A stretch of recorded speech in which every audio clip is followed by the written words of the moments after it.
Bonsoir tout le monde. Comme vous l'entendez, on a un petit problème avec la sono, là au niveau des notes, il y a un certain qui se perd en route. Donc, si jamais si jamais donc les chanteurs-chanteuses que vous entendrez ce soir, il y a des notes fausses, c'est pas nous, c'est la machine.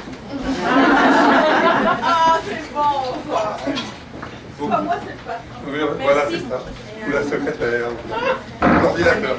L'ordinateur. Oui, on peut démarrer. Non, ça marche pas.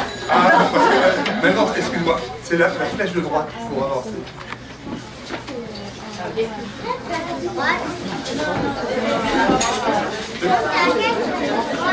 Voilà. Voilà, en fait, c'est pas un tour de chant aujourd'hui, c'est une conférence. Et donc, j'ai le plaisir de vous présenter le Wawa Okao. Vous ne savez pas ce que c'est? C'est le Worldwide Virtual Women Against Wool, Alpaga, Acrylicaceta, Artifacts, Overthinking Addiction Organization. Non, moi je suis pas d'accord, mais jamais d'acrylique. Ah, on en parlera. Alors, l'objectif du Wawakao, comme vous l'avez compris, c'est de lutter contre la tricoïnomanie, c'est-à-dire le fait de tricoter plus que de normal. Avant d'aller plus loin, je vais vous faire une petite référence religieuse. J'ai mon voisin qui est témoin de Jéhovah et on a du plaisir à se faire du kickboxing théologique entre nous, comme ça. Et donc, quand je lui ai dit que j'allais faire cette conférence sur le tricot, il me sort instantanément. Avec Google, j'ai essayé de refaire après. Google a pris 10 fois plus de temps. Salomon, Proverbe, chapitre 31, et versets 18, 19, 20, 22. Et là, je peux dire, c'est quoi les par cœur. Mais, elle recherche de la laine et du lin et travaille de sa main joyeuse. 31, 19, elle met la main à la quenouille et ses doigts prennent le feu. 20, elle ne craint pas la neige pour sa maison car toute sa maison est vêtue de cramoisi. Donc elles font déjà du yarn bombing à l'époque de Salomon. Et enfin, 31, 22, elle se fait des couvertures. La byssus et la pourpre sont ses vêtements. La byssus, c'est une espèce de petits trucs qui dépassent des moules pour s'accrocher au rocher. Et je crois qu'il y a des laines maintenant où il y a du crabe dedans, ou je ne sais pas quoi, c'est des choses comme ça. Donc finalement, à l'époque de Salomon, il connaissait déjà. Voilà. Alors, il m'avait marqué un point contre moi. Alors, du coup, je renvoie un autre, je lui dis, oui, mais est-ce que Salomon parle de la tricoïnomanie, de l'addiction au tricot? Elle réfléchit 2 secondes, il me dit, il n'en parle pas, mais tu remarqueras que les versets, commencent à 18. Ça veut dire qu'il y a déjà les versets 1 à 17, où il y a tout ce que la femme doit faire avant. Sortir le chien, torcher les gosses, rentrer les feux d'impôt, etc. Et donc, si elle le fait bien, elle n'aura jamais le temps de faire de la tricoïnomanie. Voilà. Donc, il avait encore gagné. Alors, pourquoi lutter contre la tricoïnomanie? La première raison, c'est pour la planète. Pourquoi? Mais parce que quand vous tricotez, vous utilisez de la laine. Pour la laine, il faut des moutons. Les moutons, comme la plupart des mammifères, et en particulier les humains de sexe masculin, ont tendance à faire des émissions de méthane qui peuvent, ma foi, poser des problèmes avec le climat. Alors, pardon? Pardon. Voilà, c'est les gaz à effet de serre. Le Québec utilisait dans le métro, cherche à réduire les choses. Là.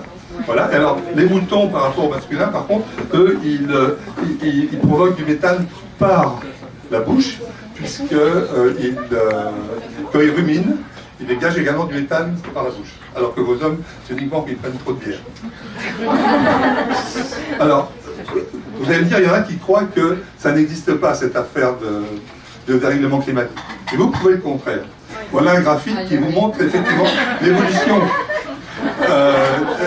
de vos slips au fur et à mesure des années. Alors, on voit très bien d'ailleurs pour les Brésiliens qu'il y a déjà eu des trous. Ben oui, il y a déjà eu des trous d'ozone au-dessus de certains endroits, je ne sais pas, Ipanema par exemple, où déjà, ben, ma foi, ce problème de l'effet de serre se produit déjà. Diapo suivante, s'il vous plaît. Alors, deuxième raison pour laquelle vous devez lutter contre la trichoïnomanie, c'est que pendant que vous tricotez, ma foi, vous ne faites pas autre chose pour votre entourage. Et ça, c'est très ennuyeux.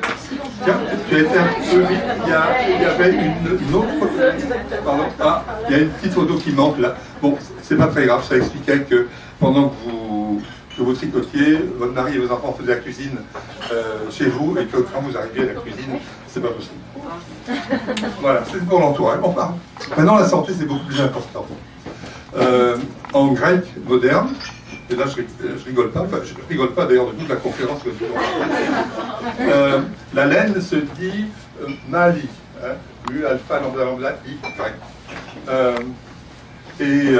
Mali, en fait, il y a eu, ça fait après les guerres du Péloponnèse et la première crise financière de la Grèce, c'est-à-dire il y a à peu près 2 millions d'années, il y a eu une inversion des syllabes, c'est-à-dire que chez les Grecs anciens, Mali, ça disait Mila.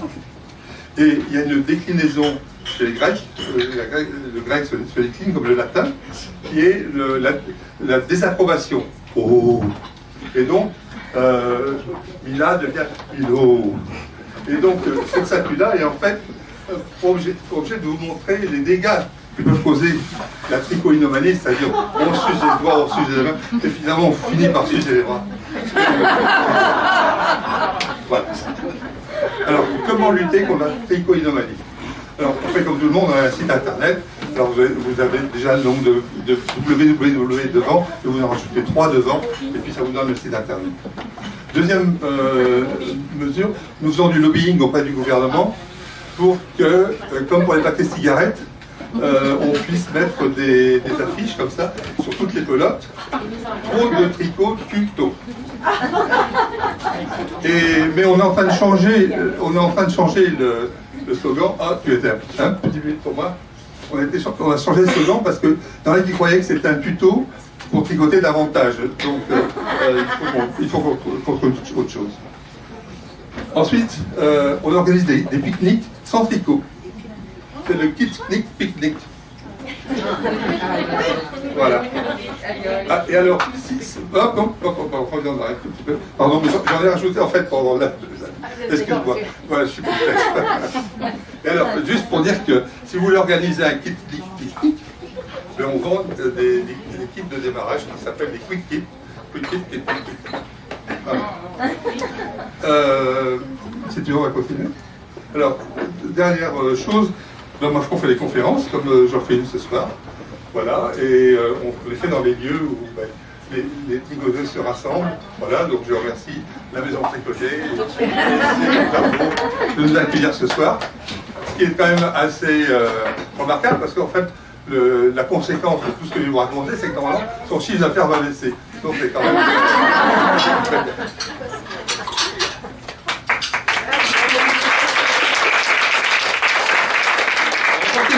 Non, le support familial. On aime le support familial. Alors, ce que je voudrais aujourd'hui vous faire passer comme message, mesdames, ne laissez jamais vos enfants aux mains de vos grands-mères. Ce sont elles insuffle le virus et puis vous connaissez toutes les conséquences. Voilà, ça saute de génération en génération. Voilà, donc pour mieux vous expliquer ça, en fait, je vais vous raconter l'histoire véridique de CB. Je ne donnerai pas de nom. Ce n'est surtout pas Céline Barbeau qui est ici. Voilà. On parlera d'un magasin que j'ai appelé LMT. C'est pas la maison tricotée, bien sûr. Il y aura des prénoms qui peuvent ressembler à d'autres personnes. C'est vraiment du hasard. Surtout la notice légale que vous avez là, tout ça est expliqué. Juste dernière chose. Pour réaliser ce spectacle, on n'a pas maltraité d'animal et tous les gens ont suivi un régime vegan et équitable pendant ce temps-là. Alors, voilà, ça c'est l'arrière-grand-mère de CB. Voilà, vous remarquerez que Bernard, tu connais l'endroit. Tu connais l'endroit. Tu l'as connu, voilà. Donc, elle manie évidemment les aiguilles à tricoter dans son jardin. Mais ses petits-enfants sont des garçons, donc le virus ne passera pas par elle, mais elle arrivera à le communiquer à sa fille. Voilà, donc là, voilà la grand-mère de CB, voilà, et le jeune homme que vous voyez assis en tailleur, vous devinez les futurs abdominaux qui vont se développer rapidement, et donc c'est lui qui par la suite engendrera CB. Voilà. Là, on ne voit pas le tricot, mais il est juste caché un petit peu dans l'ombre. Elle en faisait tout le temps. Voilà. Donc là, nous nous rapprochons un petit peu du cœur du problème. Vous voyez donc la grand-mère avec CB et CB, vous voyez, elle lui fait tenir, ça doit être un stylo, mais elle lui fait déjà tenir un peu comme une aiguille à tricoter. Et puis, d'autre part, la pauvre enfant manipule un truc doux pour commencer à l'habituer à tricoter, à toucher à laine, et voilà. Alors, les images suivantes, en fait, pour des raisons de confidentialité, je ne vous montrerai pas la suite des images de CB, donc j'en ai pris une un petit peu